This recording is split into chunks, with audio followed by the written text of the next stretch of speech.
आदाब, खुशामदीद पॉडकास्ट में आपका इस्तकबाल करती हूँ मैं आपकी होस्ट रेशमा आफ्ताब। आज हम बात करेंगे कश्मीर की अनंतनाग राजौरी सीट पर इंतखाब की तारीख में हुई तरमीम और उन वजूहात की जिनके सबब इस सीट पर इंतखाब की तारीख को आगे बढ़ाया गया। लोकसभा इंतखाब 2024 के सिलसिले में अब तक 2 मरहलों के इंतखाब मुकम्मल कराए जा चुके हैं और अब तीसरे मरहले का इंतखाब 7 मई को होना है। जम्मू कश्मीर की लोकसभा की कुल 5 सीटों में से अब तक 2 सीटों पर पहले 2 मरहलों में इंतखाब हो चुके हैं और अब तीसरे मरहले में 7 मई को अनंतनाग राजौरी सीट पर इंतखाब होना था, लेकिन अब इस सीट पर इंतखाब की तारीख में तरमीम कर दी गई है और अब इस सीट पर इंतखाब छठे मरहले में 25 मई को होगा। इस सीट पर 20 उम्मीदवार मैदान में हैं, जिनमें पीडीपी सदर महबूबा मुफ्ती अपनी पार्टी से जफर मिन्हास, एनसी से मियां अल्ताफ अहम उम्मीदवार हैं। हालांकि बीजेपी ने यहां से कोई उम्मीदवार नहीं उतारा और ऐसा माना जा रहा है कि कश्मीर में बीजेपी अपने लिए अभी मजबूत ज़मीन तैयार नहीं कर सकी और इसलिए शायद उसे आवाम की हिमायत न मिले और इसीलिए बीजेपी अंदर खाने से अपनी पार्टी के उम्मीदवार जफर मिन्हास, जिन्हें पीपल्स पार्टी की भी हिमायत हासिल है, उन्हें हिमायत दे रही है। और इस सीट पर इसलिए भी मुकाबला सख्त माना जा रहा है कि पीडीपी और एनसी में दरार पड़ने के बाद अलग अलग उम्मीदवार मैदान में खड़े हैं और बीजेपी इसका फ़ायदा उठाकर अपनी पार्टी के उम्मीदवार को हिमायत दे रही है। और अब देखना यह है कि इस चुनावी दंगल में बाजी कौन मारेगा। वैसे आखिर क्यों इस सीट पर इंतखाब की तारीख बदली गई और क्या रही इसकी वजह, तो आपको बताते चलें कि इस सीट पर इंतखाब की तारीख मौखर करने की बात अपनी पार्टी पीपल्स कॉन्फ्रेंस टीपीएपी और बीजेपी ने उठाई थी, जिस पर दूसरी पार्टियों जैसे पीडीपी और एनसी ने मुखालफत की थी।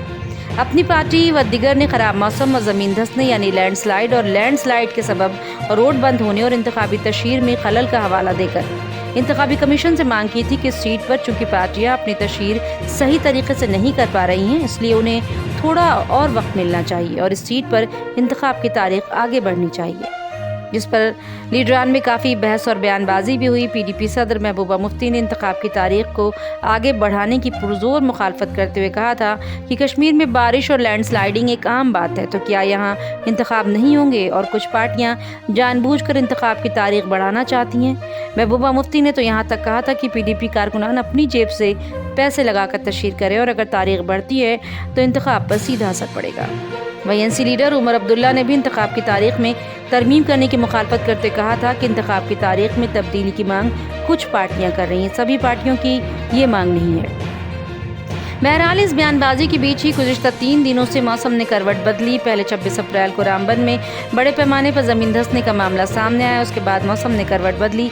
शदीद बारिश, बर्फबारी और बर्फानी तोदे गिरने के सबब वादी में सूरत हाल मज़ीद ख़राब हो गई और नदियों में तुग़यानी के सबब कई इलाकों में सैलाब की सूरत हाल पैदा हो गई और कौमी शाहराहों और स्कूलों को बंद करना पड़ा। और अभी भी कश्मीर में मौसम लोगों के लिए परेशानी का बायस बना हुआ है और इस तरह की सूरत हाल कब तक रहती है इस पर अभी कुछ नहीं कहा जा सकता है। और अगर मौसम की सूरत हाल कुछ दिन और इसी तरह से रहती है तो आने वाले मरहलों के इंतखाब भी मुतासिर होने का खदशा है। अब देखना यह है कि मौसम की सितमज़रीफ़ी कब तक जारी रहती है।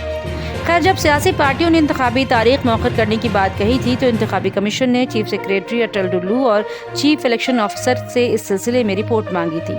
इसके बाद मंगल को इंतखाबी कमीशन ने अनंतनाग राजौरी सीट पर इंतखाब की तारीख में तरमीम करते हुए इस सीट पर अब 25 मई को इंतखाब कराने का ऐलान कर दिया। इंतखाबी कमीशन ने कहा कि ये फैसला मुख्तलिफ सियासी पार्टियों की मांग और ख़राब मौसम के ज़मीनी हालात को देखते हुए लिया गया। इंतखाबी कमीशन की जानिब से जारी प्रेस रिलीज़ में कहा गया कि कमीशन ने कश्मीर इंतज़ामिया की रिपोर्ट पर गौर करने के साथ साथ अनंतनाग राजौरी इंतखाबी हल्के में मौजूदा ज़मीनी सूरत हाल का जायज़ा लेने के बाद 1951 के RPA की दफ़ा 56 के तहत इस हल्के की इंतखाबी तारीख में तरमीम का फ़ैसला लिया है। इंतखाबी कमीशन ने कहा कि सियासी पार्टियों ने लॉजिस्टिक मवासलात और कनेक्टिविटी के कुदरती रखनों का हवाला दिया था जो इंतखाबी तशहीर में खलल डालते। उन्होंने कहा कि ऐसी सूरत हाल उस इंतखाबी हल्के में इंतखाब में हिस्सा लेने वाले उम्मीदवारों के लिए बेहतर मौक़े की कमी के बराबर हैं जो इंतखाबी अमल को मुतासिर कर सकती हैं। बहरहाल इस सीट के इंतखाब कराने या तारीख बदलने पर लीडरान में जितनी भी ज़ुबानी जंग हुई हो, लेकिन ख़राब मौसम के सबब इस सीट पर अब इंतखाब 7 मई के बजाय 25 मई को होंगे और इंतखाबी कमीशन ने इस फैसले पर मुहर लगा दी है। अब देखना है कि आगे के मरहलों के इंतखाब पर कहीं मौसम असर अंदाज ना हो और आने वाला ये वक्त ही बताएगा कि मौसम कैसा रहता है। आपको हमारा ये एपिसोड कैसा लगा? अपनी राय से हमें ज़रूर नवाजें। अगले एपिसोड में आपसे फिर मुलाकात होगी, तब तक के लिए मुझे दें इजाज़त। खुदा हाफिज़।